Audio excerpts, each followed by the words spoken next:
They said the baby died. But I heard the child cry with my own ears. It was around 2 a.m. when they brought her in. A slim young girl, belly round like calabash.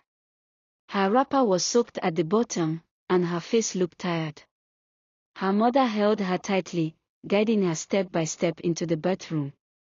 That was how laboring women came to us, late at night, quietly, with fear and hope mixed in their eyes. My name is Nkiru. I lived with my mother's elder sister, Mama Chinyere, the most respected traditional midwife in our village. She took deliveries in her small 2-room clinic that was built beside our house. She had been doing it for over 20 years. People trusted her.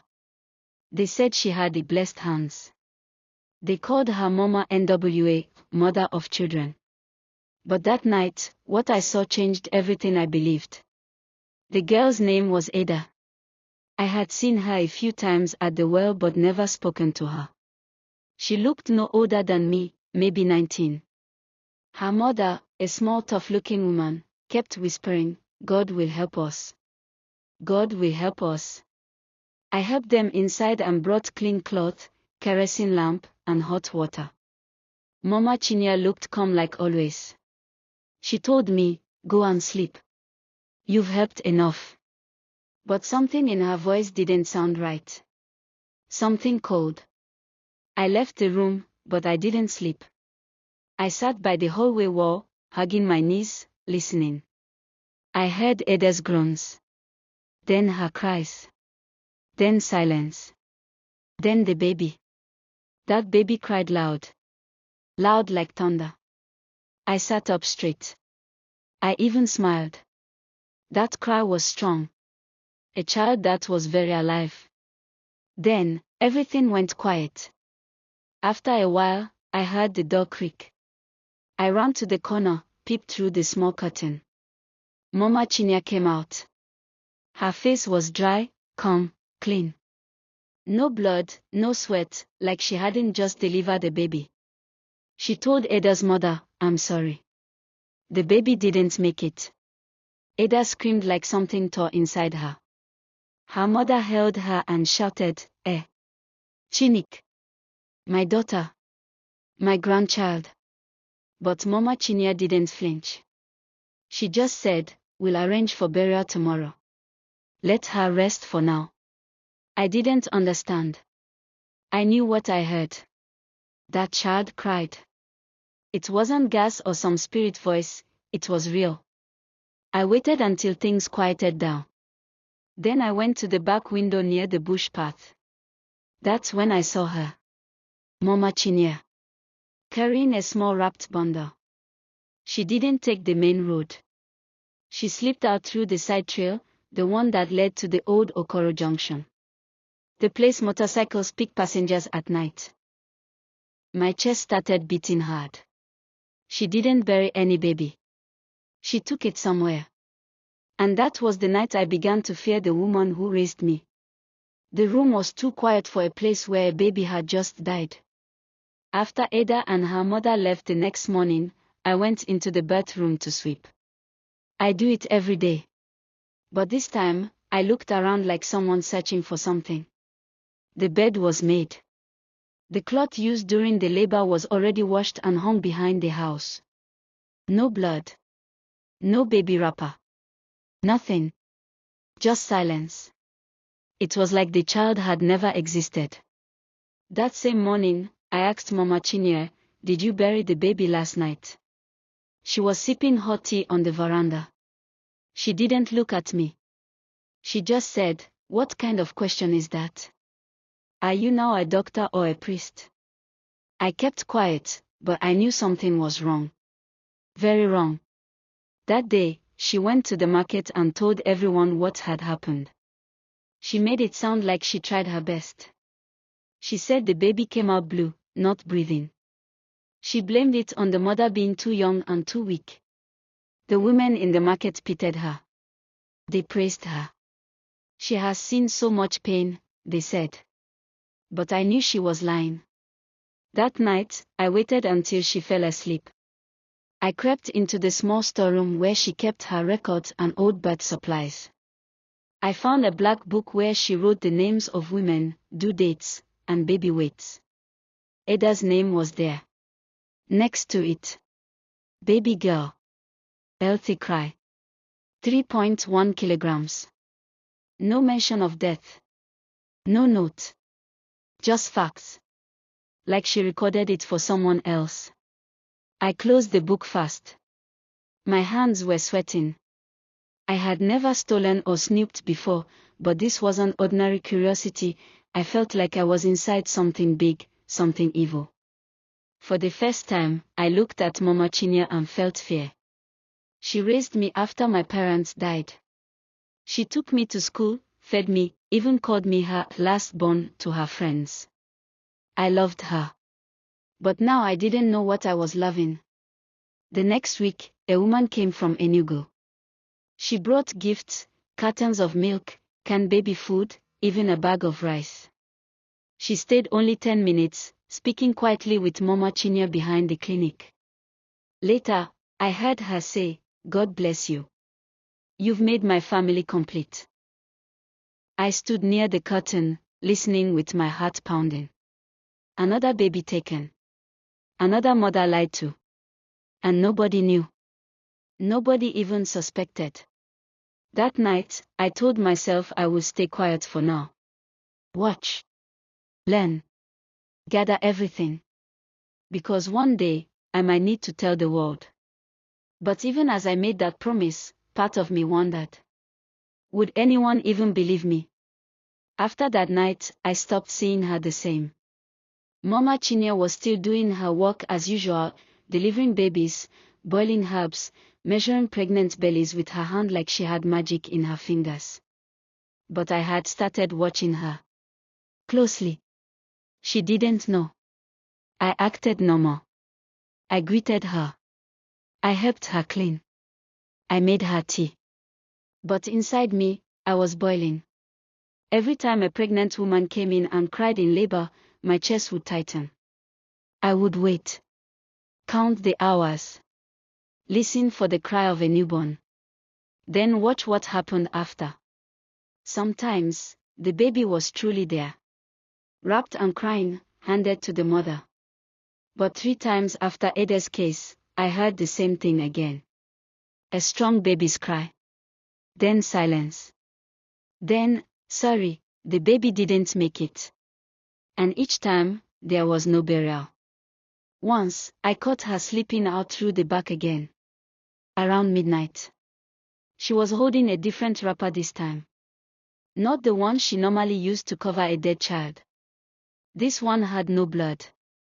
It looked clean. I waited until she left, then opened the back door and looked at her footprints in the dust. They led toward the main road. Same as before. I didn't sleep that night. The air in the room felt heavy, like it was choking me. The next morning, I asked her, "Auntie, how come we never bury babies anymore?" She looked up from where she was grinding herbs. "Do you want to die?"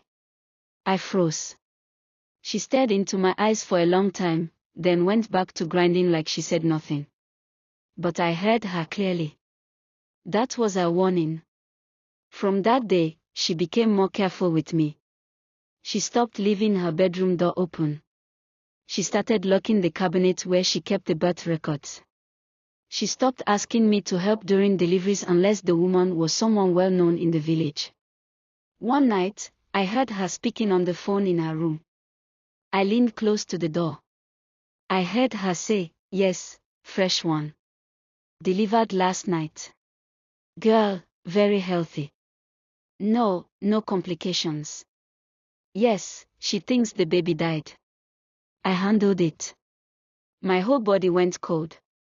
That was when I knew for sure she was selling babies. Taking newborns from their mothers and handing them over to people with money. I wanted to run. I wanted to scream. But who would believe me? She was loved in that village. Respected.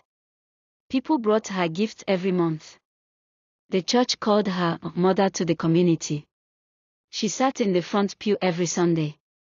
And me? I was just the girl she raised. A girl who swept her floor and served her tea. But now, I was also the girl who knew her secret. It was around that time I started writing everything down. Every woman that came. Every baby that cried and later died. Every stranger who came late at night and left before sunrise. I kept it all in a small notebook I hid under my mattress. My plan wasn't clear yet. But I knew I had to protect the truth somehow. Then one day, something almost exposed it all. A woman named Masoma came to deliver. She was from the next village, heavily pregnant, full of fear. Her husband had traveled to Abuja for work. She came with her younger sister. When labor started, Mama Chinya sent me outside again. Go and boil water. I'll call you when I need towels. But I didn't go far. I stayed behind the back wall, listening again. It was quiet at first, just like always. Then I heard a baby cry. Loud and sharp, a boy this time, I could tell. Then silence. But this time, something was different. The sister ran out of the room crying. No. No. My sister just gave birth. The baby is alive. We heard him cry. Mama Chinya followed behind her, trying to calm her down. Calm down, calm down. The baby cried, yes, but he stopped breathing. It happens. The cord wrapped around his neck. I'm so sorry, my dear. But the sister wouldn't stop shouting. Let me see the baby. Let me see him with my eyes. That was the first time someone questioned her directly in front of others. A small crowd started forming outside the gate. Some women came closer. Masoma was still weak inside, crying. The sister screamed again, why won't she let us see the baby if he really died? Mama Chinya changed her tone. She suddenly started shouting too. You dare question me? After I used my hands to save your sister's life. I should leave you to the gods to judge. Nonsense. The people watching slowly backed off. Most of them were used to her pride. They didn't want to get involved. Some even muttered, that girl is too rude, and walked away. Later that evening, the sister apologized. Mama Chinya didn't respond. She just told them to leave early the next morning. But I saw the fear in her eyes that night. She locked her door early. She didn't talk during dinner. And before sunrise, I saw her burn something at the back of the house, old cloth, maybe, or paper. She was hiding her tracks. Again. But this time, it almost got out. And as I watched the smoke rise behind our house, I told myself again, this woman is not just hiding a secret. She is making sure no one can ever prove it, It was the 5th time it happened that month. A woman came in pregnant. She left empty-handed. Same story, the baby didn't make it. Same calm face. Same night visit from a man or woman I didn't know. But this time, I saw something that made me feel sick. A small delivery van came one evening. It parked by the side of the house, not too close to the gate. A man came down with 2 big bags, one was rice, the other looked like it had toiletries and powdered milk. He didn't enter the clinic. He went straight to the back door. I watched from the window near the kitchen. Mama Chinya stepped out with a black bag. She didn't greet him, didn't ask questions. She passed it to him like someone exchanging goods in the market. He handed her the 2 big bags, nodded, and left. No words. No emotion. It was like a business deal. I stood behind the curtain, holding my breath. That black bag. It was not too big. Wrapped tight. Quiet. I covered my mouth. Something inside me screamed that's a baby. That's someone's child, a mother inside was probably being told the baby was born or dead, while her baby was being traded like tomatoes. That night, I went into the storeroom and pulled out my notebook. I wrote down everything. I even drew the delivery van and the man's face as best as I could remember. I didn't know who to give the book to yet, the police. A journalist. Someone who would believe me. But I was scared. What if I got her arrested and nobody protected me? What if she found out before I could leave? I couldn't eat. I couldn't sleep. Every time she walked past me, I held my breath. Her shadow felt heavier than ever. Then something happened that made me sure I wasn't crazy. A woman came to the clinic with her husband. They brought a photo. It was a baby, round cheeks, soft eyes. The woman was crying. The man looked angry. They said someone told them a baby that looked like theirs had been spotted with another family, one that recently adopted a child from a private place. They were asking questions. Too many. I watched as Mama Chinya smiled and lied through her teeth. She said, "Oh, no, oh. All the babies I helped deliver go back to their mothers. We've never done adoption here." She offered them malt and meat pie. She made them feel safe, like it was foolish to even think such a thing. But I saw the man's eyes. He didn't believe her. Before they left, he turned back and looked at the clinic again. Like he was trying to remember every inch of it. That's when I knew backslash. The walls were closing in. And it was just a matter of time. It all ended with a single picture. Not the one the grieving couple brought to the clinic. A different one. This one came from a WhatsApp group I didn't know I was still part of, an old school group chat that had gone quiet for months. That night, I got a message from Chisholm, a girl I hadn't seen in a long time.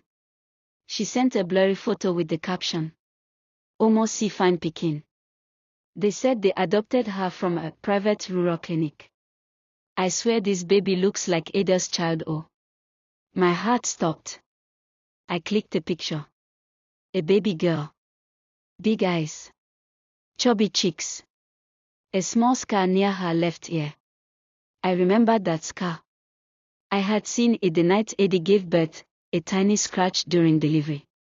It was the same baby. I knew it instantly. I went cold. My hands started shaking. I went under my bed and pulled out my notebook. Page after page, I flipped through the entries until I found it. Ada, 3.1 kilograms, female, healthy cry, left ear scratch. I sat on the floor and cried. This wasn't a guess anymore. This wasn't me being suspicious or dramatic. This was proof. The child was alive. Adopted. Taken. And Mama Chinya had lied to everyone, to the mother, to the village, to God. I couldn't carry the weight anymore. The next day, I put the notebook inside a black nylon bag and hid it inside my school locker.